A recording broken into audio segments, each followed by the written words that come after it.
여러분 안녕하십니까? 뉴스데스크 제주입니다. 제주 4.3 당시에 군사재판이 아닌 일반 재판을 받고 억울한 옥살이를 한 수용인들은 개별 소송과 특별 재심을 통해서만 재심을 청구할 수밖에 없어 그동안 부담이 컸었는데요. 오늘 법무부가 군사재판뿐만 아니라 1,500명 이상으로 추정되는 일반 재판 수용인에 대해서도 직권재심 청구를 확대하기로 했습니다. 김항섭 기자가 보도합니다. 4.3 당시 아버지를 잃은 박정심 할머니. 아버지는 군사재판이 아닌 제주지방법원에서 징역 10월형을 선고받고 목포 형무소로 끌려간 뒤 한국 전쟁이 나자 행방불명됐습니다. 아버지의 무죄를 밝히기 위해 특별 재심을 고민했지만 일반 재판 수용인은 유족이 직접 재심을 준비해야 해 부담이 큽니다.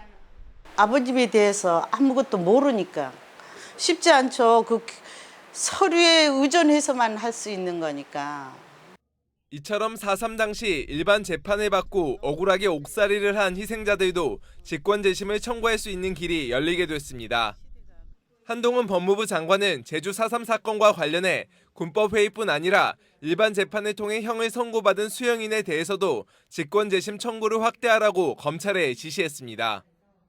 이에 따라 군법회의 수용인만 직권재심 대상으로 한 4.3 특별법을 개정하거나 보완하는 방안이 마련될 것으로 보입니다. 검찰은 4.3위원회 심사 자료 등 관련 자료를 확보해 대상자를 특정하고 제주지검과 합동수행단이 직권재심 청구를 담당하도록 할 계획이라고 밝혔습니다. 일반 법원에서 재판을 받은 분들에 대해서도 명예회복과 권리부재의 필요성은 똑같다고 판단했고, 그래서 직권재심 청구를 확대하기로 한 것입니다. 그것이 정의와 형평에 부합한다고 판단하였습니다. 4.3 일반 재판 수용인은 1,500명 이상으로 추산되지만 지금까지 재심을 청구한 이들은 65명. 오영훈 지사와 4.3 단체들은 그동안 여러 가지 어려움 때문에 재심을 청구하지 못한 일반 재판 수용인들이 명예를 회복할 수 있는 길이 열리게 됐다며 법무부의 결정을 환영했습니다. 한편 검찰은 최근 특별 재심을 청구한 희생자 4명에 대해 추가 심리를 요구해 사상 검증 논란이 제기된 것과 관련해서는 검찰이 사상 검증을 발언한 사실이 없고 당시 재판이 부실해 증거를 제대로 살피겠다는 취지였다고 해명했습니다. MBC 뉴스 김항섭입니다. 제주시의 오늘 낮 최고 기온이 37.5도까지 올랐습니다. 이는 1942년 7월 25일에 기록했던 역대 최고 기온과 같은 것입니다. 서귀포시는 31.8도를 기록했는데 기상청은 고온다습한 남서기류가 한라산을 넘으면서 회인 현상이 나타나 제주시의 기온이 더 많이 올랐다고 설명했습니다. 한편 서귀포시에서는 오늘 오전 구름이 무지개처럼 빛깔을 띠는 채운이 관측됐습니다. 채운은 구름 속의 얼음 알갱이나 물방울에 햇빛이 굴절되면서 나타나는 현상이며 상서로운 징조로 해석되기도 합니다. 민선 8기 오영훈 도정과 함께할 첫 행정시장 후보자에 대한 인사청문회가 다음 주에 진행되죠. 그런데 제주시장 후보자로 지명된 강병삼 변호사가 소유한 토지를 놓고 농지법 위반 의혹이 일고 있습니다. 자세한 내용을 권혁태 기자가 취재했습니다. 제주시 아라동의 대규모 아파트 단지 인근 토지입니다. 5개 필지 7,000제곱미터에 이르는 이 땅은 강병삼 제주시장 후보자 등 4명이 공동으로 소유하고 있습니다. 공동 소유자 4명은 모두 변호사로 강병삼 후보자와 로스쿨 동기 등 친분이 있는 것으로 확인됐습니다. 이 토지의 등기부 등본상 지목은 전, 그러니까 밭으로 등재되어 있습니다. 하지만 이곳에서 경작 흔적을 찾아보기는 어렵습니다. 다음 주 인사청문회를 앞두고 최근 트랙터로 급히 땅을 갈아 엎은 것으로 보이는 흔적만 남아 있습니다. 밭은 언제 갈았어요? 이게 어저께인가 그저께인가 본 것 같던데? 강병삼 후보자는 지난 2019년 지인들과 해당 토지를 경매를 통해 구입했는데 현재 토지 시가는 5,60억 원대로 추정됩니다. 인근 부동산 관계자들은 3.3제곱미터에 200~300만 원 이상 가는 토지를 농사 목적으로 구입했다고 보기는 상식적으로 어렵다며 투기 의혹을 제기했습니다. 의혹이 제기된 땅은 이뿐만이 아닙니다. 전원주택들이 들어선 제주시 애월읍 광영리, 강병삼 후보자는 지난 2015년 이곳에도 지인들과 2,100제곱미터가 넘는 땅을 구입했습니다. 토지 지목은 전과 임야, 하지만 경작 흔적을 찾아보기는 어렵습니다. 강병삼 제주시장 후보자는 경작을 시도하기는 했지만 시민들이 오해할 만한 소지도 있다며 청문회에서 소명하겠다고 밝혔습니다. 그러나 현재 거주지 외에도 서귀포시의 배우자 명의의 아파트 한 채와 상속 재산도 상당해 재산 형성 과정 등이 이번 청문회에서 쟁점이 될 것으로 보입니다.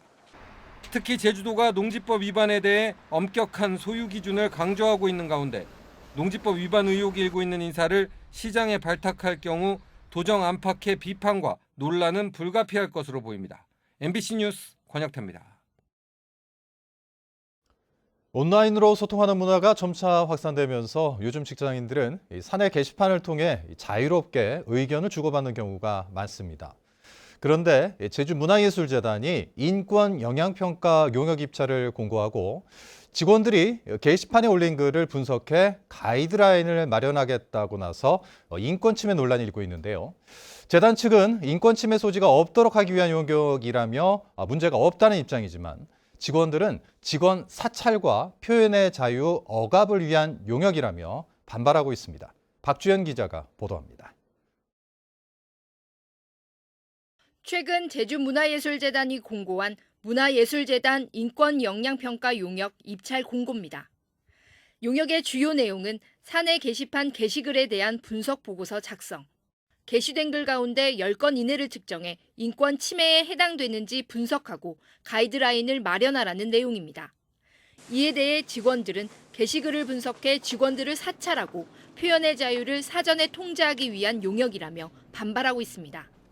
사내 게시판은 직원들이 실명으로 업무에 대한 의견을 밝히는 유일한 소통 창구인데도 재단 측이 일방적으로 추진하고 있다는 겁니다. 개선보다는 오히려 그러한 글들을 올라오지 않게 하는 거는 어떻게 보면 부서장들이 본인들이 그 글들을 보기 불편하니 사전에 통제하고 막으려는 그런 또 의도가 좀 사실은 저희가 보이고 있습니다. 논란이 일자 재단은 용역 명칭을 인권 경영 컨설팅으로 바꾸고 가이드라인을 제시한다는 내용은 삭제했습니다. 재단 측은 사내 게시판에 글을 게시할 때 인권 침해 소지가 없도록 하기 위한 대안을 모색하는 용역이라며 문제가 없다는 입장입니다. 하지만 사내 게시판 글을 검증하는 것 자체가 직원들의 인권을 침해한다는 지적이 나오고 있습니다. 근로자들이 자신들의 의견을 자유롭게 표현할 수 있는 소통의 창구가 없다라고 하면 결국 지시와 복종에 의해서만 그 기업이나 조직이 움직인다라고 하는데 노동인권 침해의 소지가 있을 수 있다고 보여집니다. 제주문화예술재단은 지난해 3월에도 사내 게시판 사용 가이드라인을 만들려다 직원들의 반발로 무산됐었습니다. 특히 성추행과 불공정 인사 논란 등으로 잡음이 끊이지 않고 있는 가운데 사내 게시판 통제 논란까지 일면서 직원들의 불신은 더 커지고 있습니다. MBC 뉴스 박주연입니다. 코로나19 신규 확진자 수가 연일 2,000명에 육박하고 있습니다. 제주도에 따르면 여제 1,993명이 코로나19 신규 확진 판정을 받았고 오늘도 오후 5시 기준 1,822명이 양성 판정을 받았습니다. 현재 도내 위중증 환자는 3명이며 추가 사망자는 발생하지 않았고 격리 치료자는 1,467명입니다. 최근 일주일 제주적 코로나19 신규 확진자는 11,961명으로 전주보다 599명 늘었습니다. 지난 2015년 제주 바다에 방류된 남방 큰돌고래 태산이가 최근 폐사한 것으로 확인됐습니다.